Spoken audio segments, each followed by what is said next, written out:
कन्हैयालाल गौतम, जौन आप सब बिरहा फैक्ट्री यूट्यूब चैनल पर सुन रहल बानी, जिसके निर्माता राम आशीष यादव साहब। सब भैया बाबू को नमस्ते प्रणाम करता हूँ। जय हिंद, जय भारत।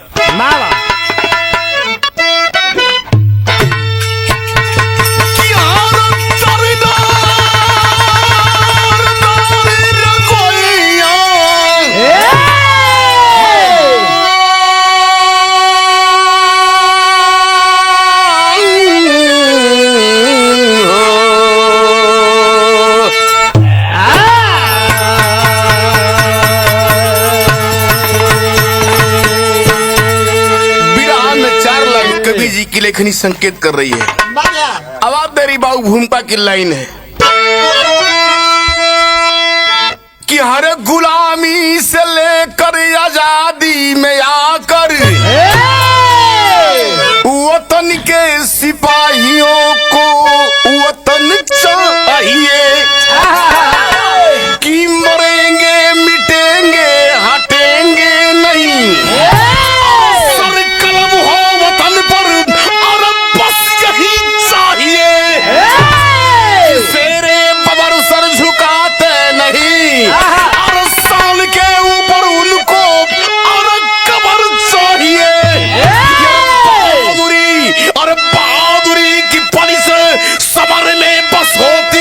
बहादुरों के लिए बस समर चाहिए।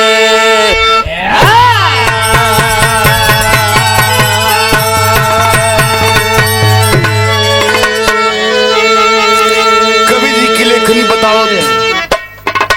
बहादुर आदमी जिंदगी में एक बार पैदा होता है साहब, एक बार मरता है। कायर व्यक्ति बार बार उनकी मौत होती रहती साहब। गजल की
जिंदगी में साहब ईमान हो तो पानी हो, पानी हो तो ईमान हो, ईमान हो तो पानी हो। जाय सर्वस यही ईमान के व्यक्ति के बचा लेवे के चाहिए। सर का लाइन हम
बढ़िया लोगन, भैया बाबू लोगन, ये जो अपना वतन है, ये जो भारत की भूमि है साहब, दुनिया का एकलौता देश है, नारी प्रधान देश। मंगल बाबू, एक ही देश दुनिया में है भारत, जहाँ पर माँ की जय होती है। दुनिया में फादरलैंड हो, भारत में मदरलैंड हो। भैया बाबू याद रहे साहब, कहानी है कहाँ की? इसी पंजाब की धरती पर रणधीर सिंह अध्यापक साहब जवानी की रवानी में एक अंसारी जी की बेटी से लव मैरिज हो, कोर्ट मैरिज हो, जिंदगी चलने लगी। दोनों परिवार के बीच में एक बच्चा पैदा हुआ, जिस बच्चे का नाम साहब रखा गया भूपेंद्र सिंह यादव। वो बच्चा 5 साल का हुआ, एक बेटी पैदा हुई, जो ने बिटिया का नाम माई के मन मुताबिक से रखल गल।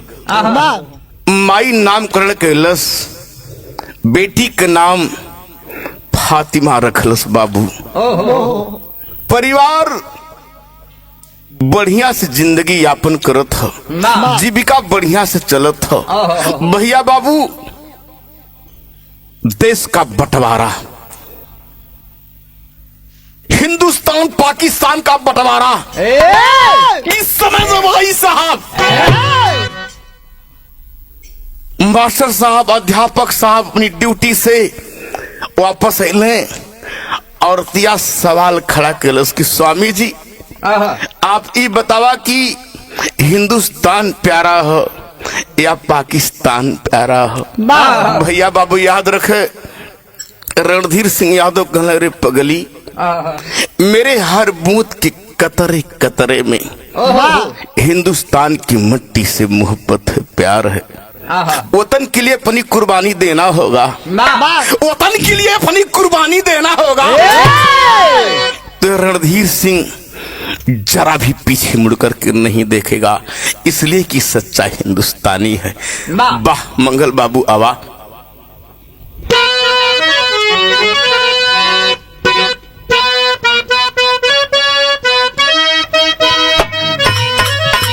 रात की समय है, सवाल कैसे होतिया? काहे रंगले बाड़ू, कि काहे रंगले बाड़ू लाल लाल होठ गोरी, काहे रंगले बाड़ू लाल लाल होठ गोरी, काहे रंगले बाड़ू लाल लाल होठ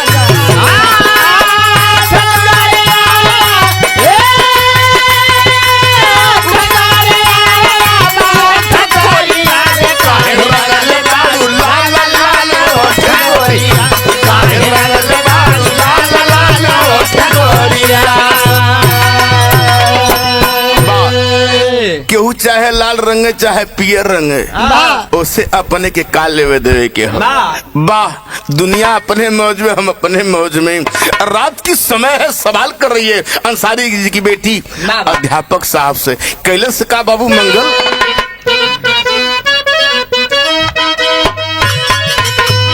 कि काहे रखले बाड़ू, काहे रखले बाड़ू ऐसन तू सवाल गोरिया, काहे रखले बाड़े ऐसन तू सवाल गोरिया, काहे रखले बाड़े ऐसन तू सवाल गोरिया, सवाल गोरिया,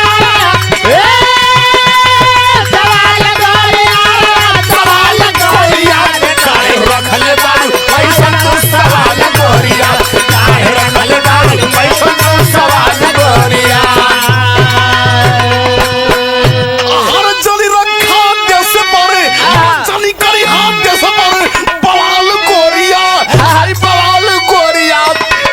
रखले बाड़ू ऐसा तू सवाल गोरिया, काहे रखले बाड़ू ऐसा तू सवाल गोरिया, काहे रखले बाड़ू ऐसा तू सवाल गोरिया, सवाल गोरिया,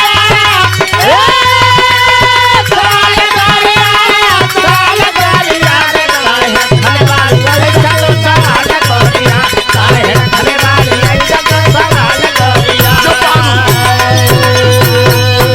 रहबा हिंदुस्तान सैया कि चलबा पाकिस्तान,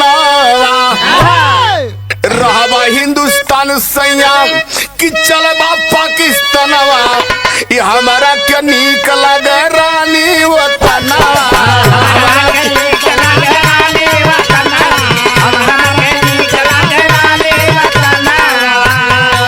और जब फेंका तेरी आकर जाल गोरिया, हाय रे जाल गोरिया, कहे रखले बाड़ू ऐसन तू सवाल गोरिया।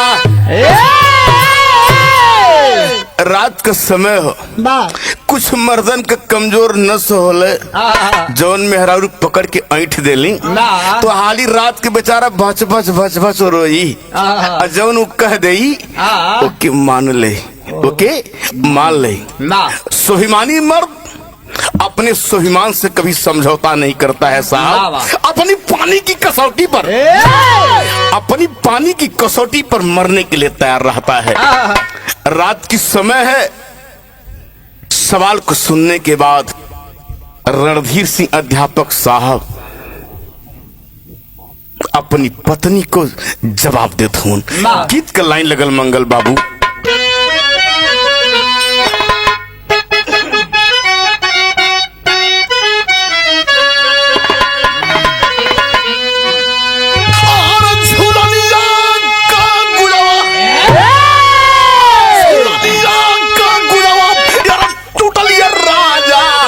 जवनिया में गड़िया छूटल के राजा, जवनिया में गड़िया छूटल के राजा, जवनिया में गड़िया छूटल राजा,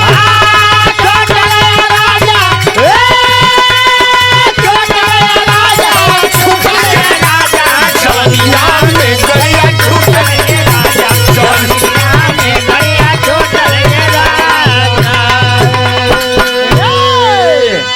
यही गीतिया के गवैया अपने ढंग से हल्का सा करवट करें।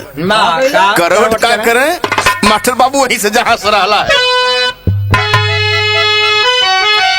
और घूंघटा उठा के तनिका, घूंघटा उठा के तनिका, यार बाका ये भौजी तुहार कदरा बड़ा बाका ये भौजी, तुहार कदरा बड़ा बाका ये भौजी, तुहार कदरा बड़ा बाका, बाका ये भौजी, बाका ये भौजी, बाका ये भौजी, तुहार कदरा बड़ा बाका ये भौजी, तुहार कदरा बड़ा बाका ये भौजी। रात का समय हो। अध्यापक साहब अपने जीवन पर, अपने व्यक्तित्व पर फैसला लेते हो साहब।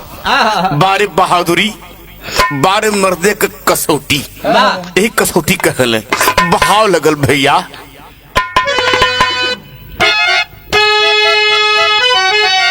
और खुनवा का नाता, खुनवा का नाता, यहाँ टूटल ये रानी, वतनवा से नाता जुटल हो रानी, वतनवा से नाता जुटल रानी, वतनवा से नाता जुटल रानी,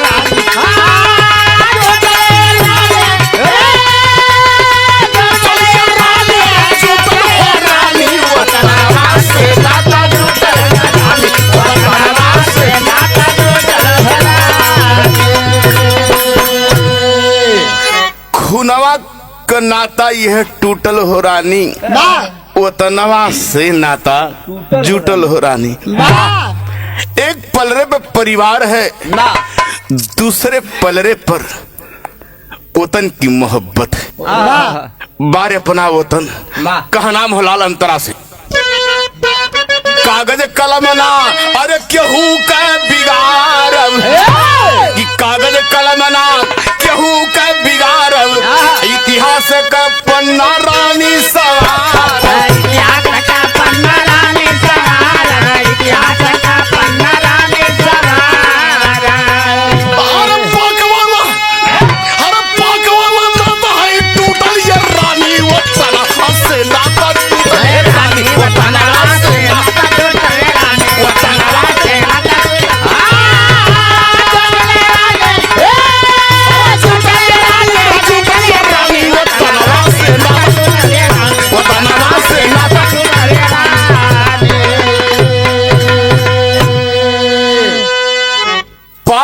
वाला नाता बाबा बाबू शिक्षक परिवार जो होता है, शिक्षक बाबा जो शिक्षक व्यक्ति होता है साहब, उसकी हर पॉइंट बढ़िया होती है। बाबा कहा कि नहीं, जो इतिहास का पन्ना संवारा जाता है वो स्याही नहीं होती, लहू की स्याही होती है। बाबा लहू की स्याही से इतिहास का पन्ना रचा जाता है।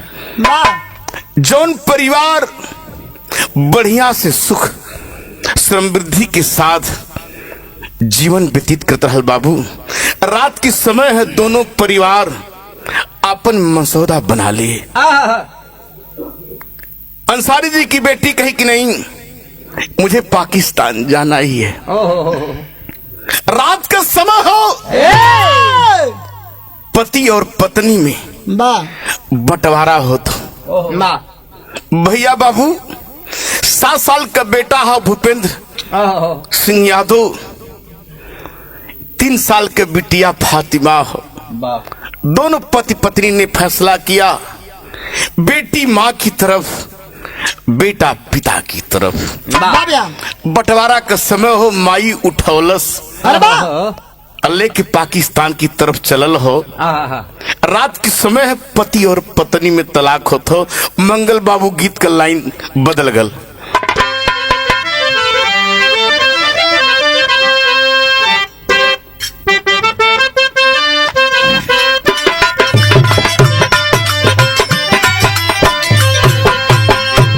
हर पिया परदेस गईले, पिया परदेस गईले, तार लागा टोकिया में। पिया परदेस गईले, तार लागा टोकिया में। पिया परदेस गईले, तार लागा टोकिया, तार लागा टोकिया, हो तार लागा टोकिया, तार लागा टोकिया, हो तार लागा टोकिया में। पिया परदेस गईले,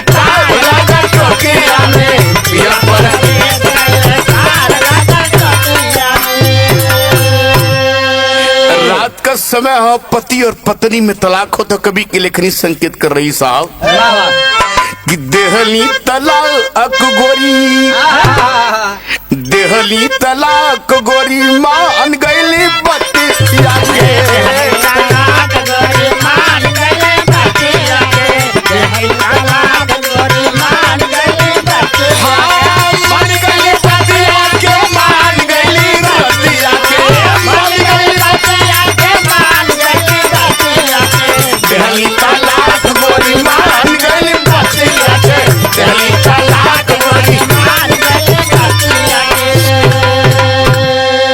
बेटावा के लेके सैया रही दोस्तनवा, कलश की स्वामी आई बेटा ले ला, 3 बार तलाक तलाक कलश, खेला खत्म हो गल, पारिवारिक नाता टूट गल। बताओ तो लाल, बेटावा के लेके सैया रहा हिंदुस्तानवा, बिटिया के लेके कैलस पाक कर पयाना।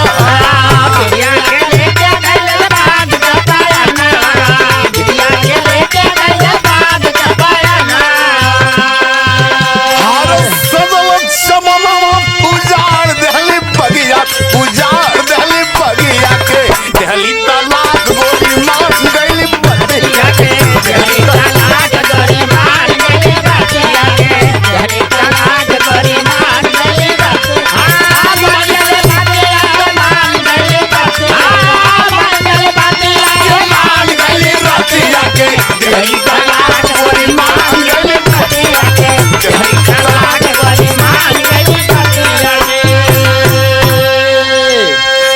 भैया बाबू चचा लोगन, बेटवा के लेके बाबू अध्यापक साहब ही कोरा में दबा के माई जात हो, बेटी के माई दबोले हो और बेटा के रणधीर सिंह यादव दबोले हो। भैया बाबू लोगन, आज जहां प्यार रहल वही दरार पैदा भई। जब दरार पैदा भइल, जौने समय एक परिवार के जुदाई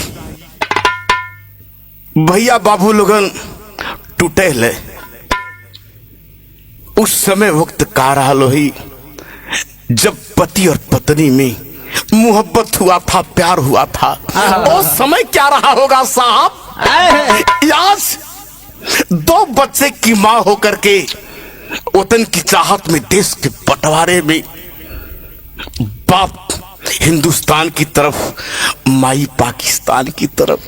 माई लेके फातिमा बिटिया के जात हो, बाबू एक कोरा में बेटा भूपेंद्र यादव के दबौले हो। माई कह के रोवत हो, ए पापा मम्मी हमार जात हो, हमें दूधवा के पियाई, हमें दूधवा के पियाई। माई रोवत हो। रणधीर सिंह अध्यापक साहब की जो आंसू की गति थी साहब, वह तेज हो गई। इतिहास की कहानियों को भूपेंद्र सिंह को पढ़ाना शुरू कर दी। धीरे धीरे जब वह बच्चा भूपेंद्र यादव और UPSC की तैयारी किया जवान, खूब लड़ी मर्दानी, वह तो झांसी वाली रानी थी। तात्या टोपे, नेताजी सुभाष चंद्र बोस, भगत सिंह की कहानियों को जब सुनाते थे तो भूपेंद्र के रोमा गनगनाए। जब गनगना साहब कल से बाबू पढ़ लिख ले बनाए, हम देश का सिपाही बनबो, हमारा दिल का तमन्ना हो तो हर बेटा देश का सिपाही बनी। BSc से जवान करके कॉलेज से घर को वापस लौट रहा है। देखा रास्ते में जवान, BSF के जवानों की खुली भर्ती हो रही है। 6 फुट लंबा चौड़ा नौजवान जिस समय लाइन में खड़ा हुआ साहब, पहुंच गया भर्ती अधिकारी। क्या नाम है बेटा? भूपेंद्र सिंह यादव। लंबाई को देखा, चौड़ाई को देखा साहब, सीना को नाप लिया।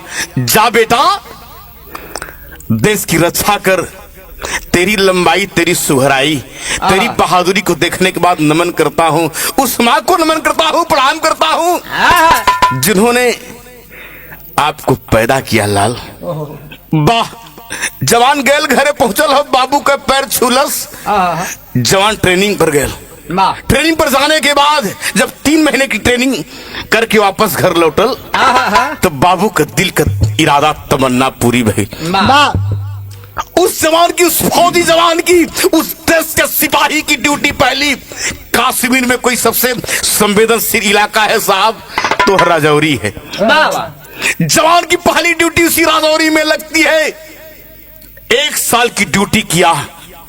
1 साल ड्यूटी करने के बाद वापस जब घर लौटा तो बाबू हाथ जोड़ के कहला कि लाल आधी जिंदगी बीत गई, आधी बाकी हो, एक रोटी बनावला परिवार हो जात तो और शादी हो जात तो लाल तो हमार जिंदगी सुख में न बीत लगा।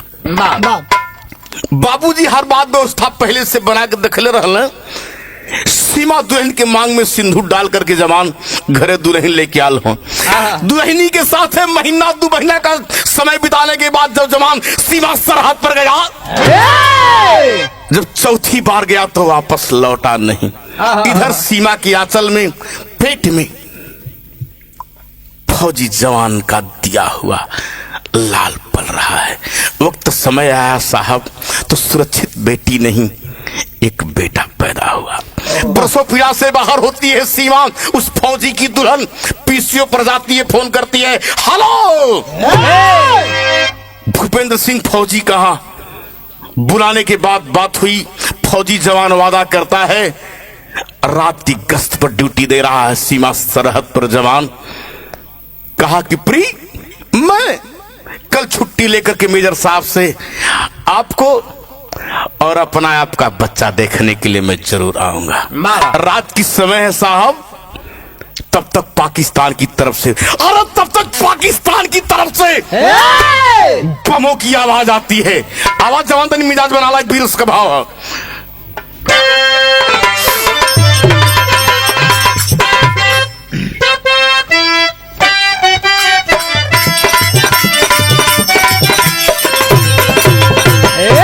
रात की समय पाकिस्तान की तरफ से बमों की आवाज आती है, सर पे कफन बांध करके जवान जब चलता है, आवा मंगल। अरे कफन सारी बाधा ललकारा,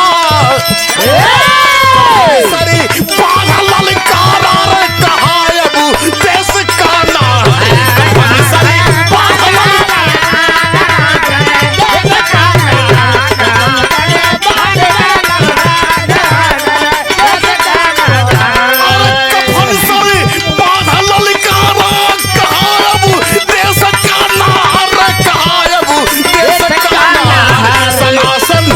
सनासन चल रही गोली, सनासन चल रही गोली रे कहा अब देश का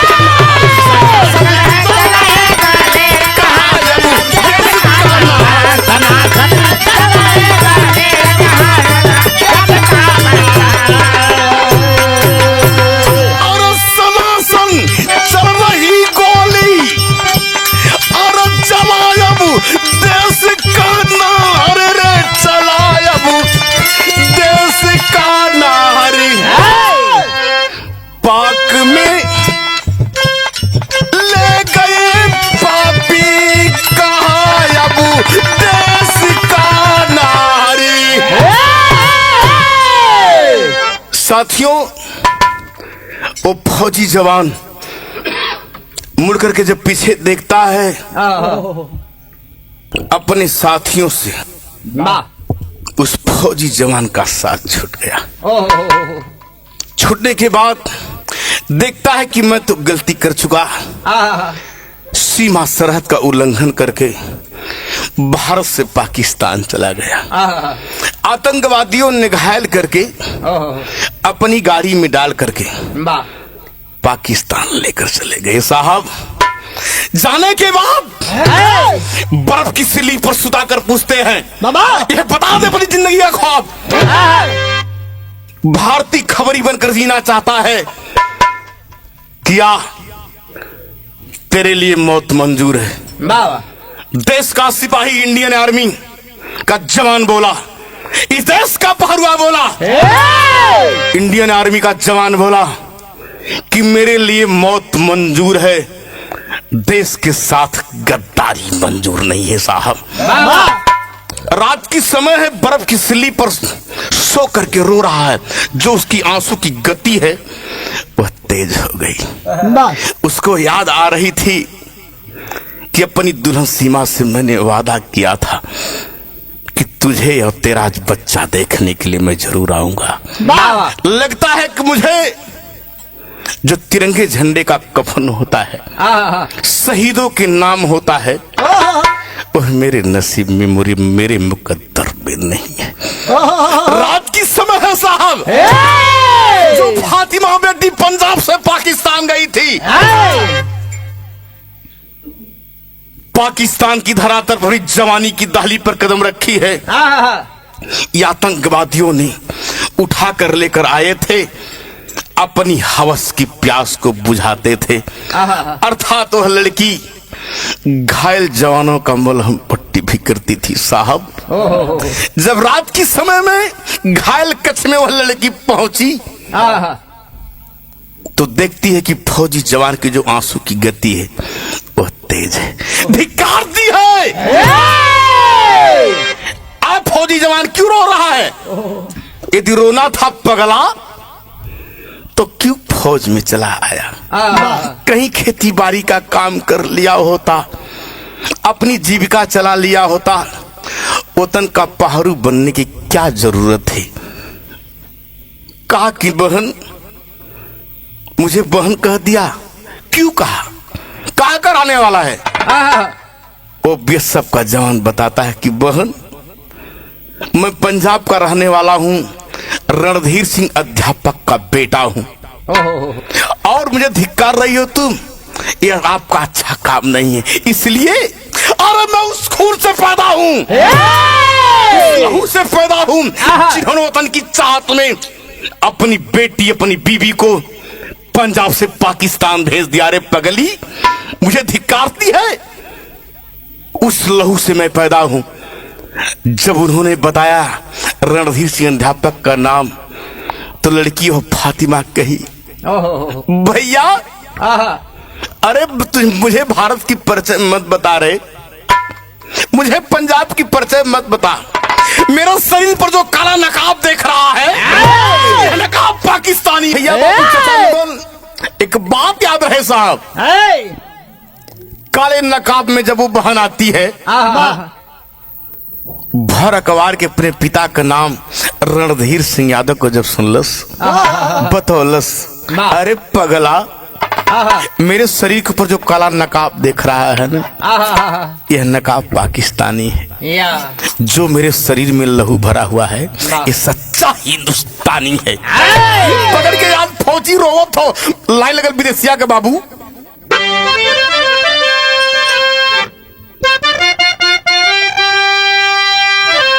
कि हर देश के करलवा छोड़ला, अरे बाबू भाई ओ बहिलिया के रखिया के दिल बरसत यखिया बहिनी, मरल का गम नहीं नाई बाफी क्रिया हूँ, लाल बदे तरसन जरिया रे बहिनी, सीमा दुलहिनिया के याल रहल फोनावा हो, लाल का कब देखा बाप सूरत आए बहिली। बहन, मैं बहादुर बाप का बेटा हूँ, ओहो वादा किया था माँ कि जरूर आऊंगा। लगता है कि इस पाकिस्तान की धरातल पर मेरी आखिरी जो सांस होगी आहा यहीं पर होगी साहब। माँ तेरी एक लाइन लगल,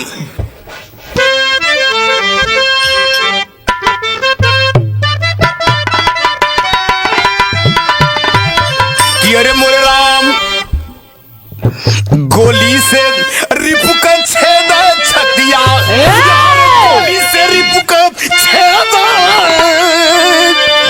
गोली से रिपु का छेद छतिया, और सर पे कफन बदल की रक्षा इनकलाब का बोली।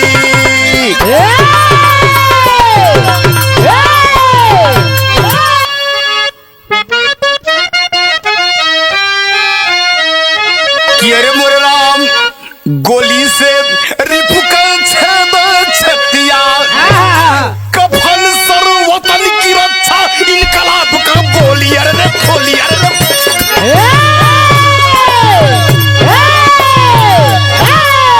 गोली से रिपु का छेद छतिया, कफन सर वतन की रक्षा इनकलाब की बोली, गोली से रिपु के छेद छतिया। भैया बाबू चाचा लोगन, आज वो बहन भाई के सर पर हाथ रख कर सौगंध खाती है। आहा अरे पगला, तेरी सौगंध है रे, आहा हिंदुस्तान की मिट्टी जो है माँ जाकर के भारत के लोगों से बता देना, ओहो हिंदुस्तान जाकर के बता देना, पंजाब जाकर के बता देना कि अपना खून खून हुआ करता है। बाबा याद फौजी के कंधा में बहन कंधा मिला के पाकिस्तान की तरफ से अब हिंदुस्तान की तरफ रवाना हो, तो तर्ज लगल बाबू, लदारी बना के आवाज।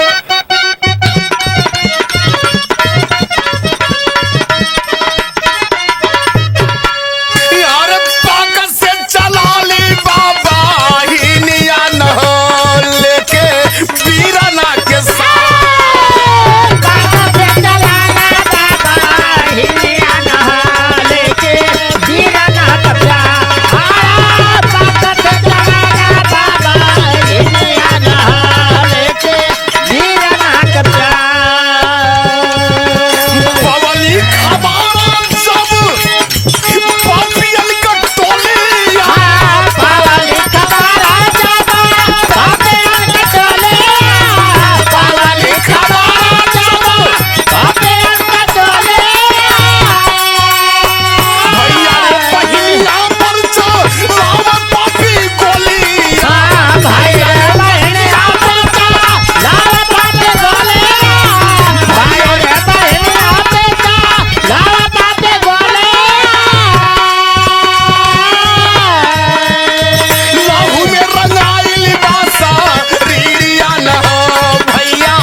आतंकवादी यो खबर लगती है कि जो लड़की फातिमा नाम की थी मलहम पट्टी का काम करती थी, वो लड़की फौजी जवान को भगाने में मदद दे रही है इंडियन आर्मी को। जब बहन के दाहिने जंघे में गोली लगती है साहब, बहन हाथ छोड़ देती है, छोड़कर भाई से कहती है जाकर के भारत के लोगों से बता देना कि अपना खून खून हुआ करता है। वाह, कहा बहन तेरी दुर्दशा को मैं देख नहीं सकता हूँ, यदि मरना होगा तो साथ में मरेंगे, जीना होंगे तो साथ में मरेंगे। यह खबर इंडियन आर्मी को जो पड़ती है साहब, मालूम पड़ता है तो ईंट का जवाब पत्थर से देने का काम करते हैं। जब इंडियन आर्मी करीब पहुंचती है तो फौजी से पूछती है, पगला तू कहाँ था? भारत सरकार तेरे को आज कई रोज से खोज रही है। साहब मुझे तो आतंकवादी लेकर चले गए, यदि एम्बुलेंस गाड़ी आएगी तो हॉस्पिटल न जाकर के मेरे घर की तरफ जाएगी। आज भाई बहन एम्बुलेंस गाड़ी आई ले, भैया बाबू चचा लोगन, काली नकाब में बहन फौजी भाई बैठल हुआ, 4 गो मिट्टी के जवान, अब गाड़ी चल दहलस, पहपट कर लाइन हो लाल।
भैया बाबू लगन जो ही दरवाजे पर गाड़ी पहुंचल,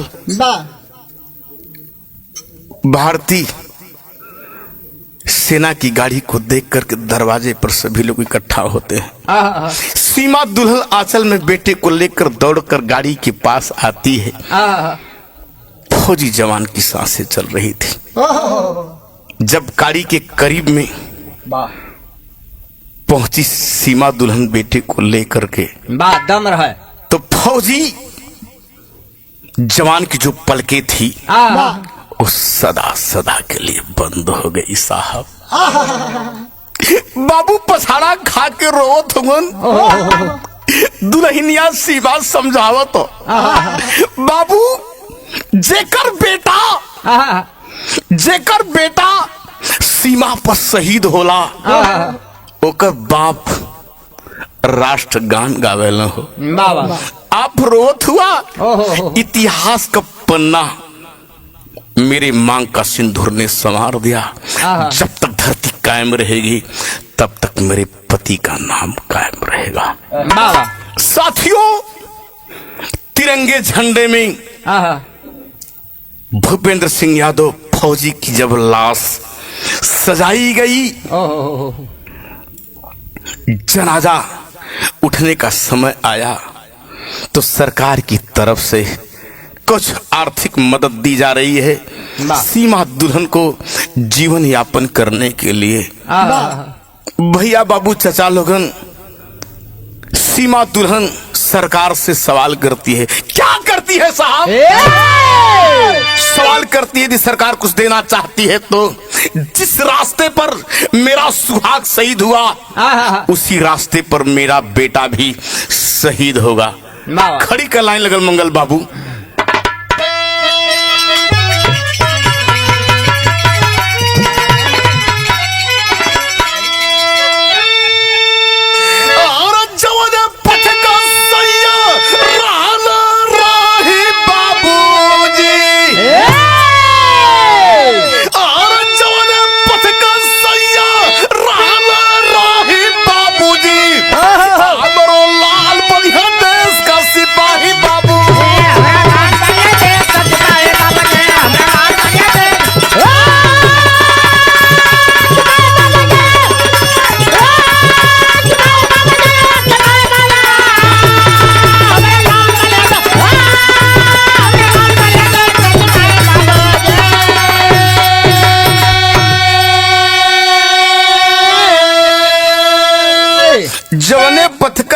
यहाँ रहले राही बाबूजी हमरो लाल बनिए देश के सिपाही बाबूजी शान के ऊपर जवान जहलन जान के गवाई देशवा का लाज लहला बचावा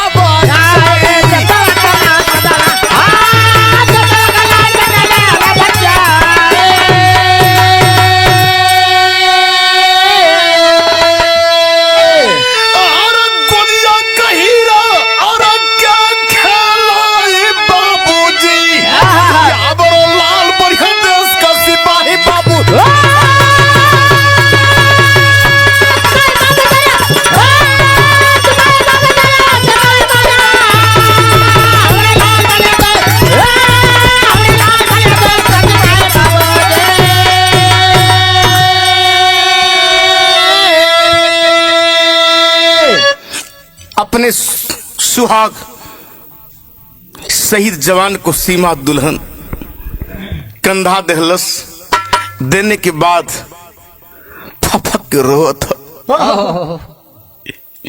दुख ए बात कहो कि कबो पापा मांगी बेटा लाल मांगी थे कहां से लिया के दे यह दुख है कि मेरी गोदी के हीरा के खिलाई हो साहब देश का जवान बटन देशवा का माटी सीमा पर जवानी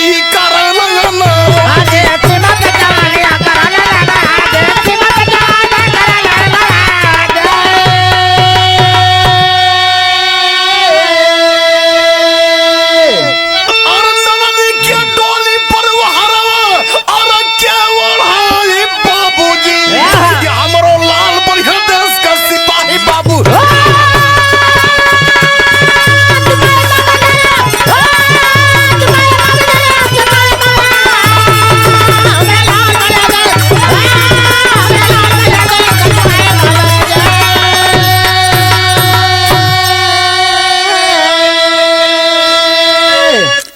सीमा पर यंग जवान लिखे जाने कबो गर्दन कटावे के समय है तो बहादुर पूछे मुड़ के न देखा कलश की जोनी पाकिस्तान से हमार ननद आइल है अब इनकर घर परिवार बसी दुख वही दिना हुई साहब जही इनकर डोली जाई इनकर डोली पोहार भैया ना रही तो तब अंखरी गुरखराने की परिचय है लाल गुरु बिहारी गुलेश हरिंदर रामदास